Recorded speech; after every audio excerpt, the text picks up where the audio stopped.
Hi guys! So dahil pumasa nga kami ni Mau sa ILR exam namin, naisip namin mag-celebrate. So kakain kami sa labas ngayon at ang naisip namin kainan ay yung two Frenchies. Kasi di ba narang na-vlog ko last time na parang gusto kong bumalik doon kasi masasarap yung pagkain nila. And ayun, napag-desisyon na namin na doon tayo kumain. Ito, kasama ko si Mau dito. Ayan.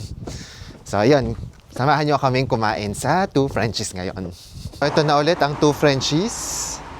Nagbabalik kami dito sa may two Frenchies. Dito ulit kami kakain ngayon. Ito yung mga tinitinda nila ngayon. May mga croissant. Ang ganda ng itsura. Tapos ang bango. Ewan ko guys, kapag nakakamoy ako talaga ng tinapay, sobrang nakakagutom kagad. So, di ko alam kung anong ordering ko. Kasi parang paubos na rin. Kasi limited lang daw yung kanilang ginagawa. Kaya paunahan. So, ayan. Order na tayo. Tapos meron din sila mga tinitinda dito, mga tinapay, mga sourdough bread, ayan. At saka mga baguettes, ayan. Masarap to. Ito, na-try ko na to, masarap yan. So, nandito na kami, ayan si Mau. Medyo masikip lang yung kainan dito kasi kakaunti lang. Tapos ang dami ng tao, grabe, ayan oh.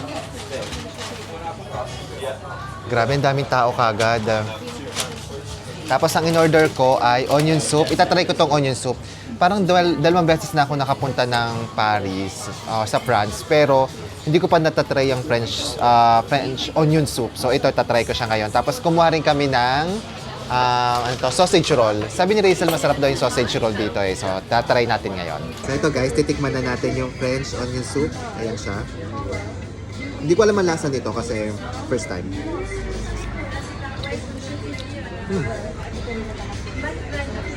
Okay naman.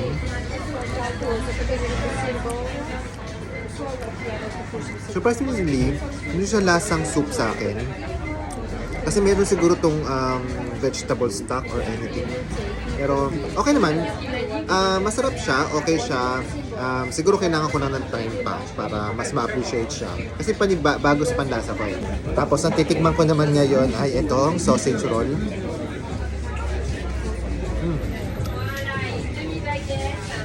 Masarap.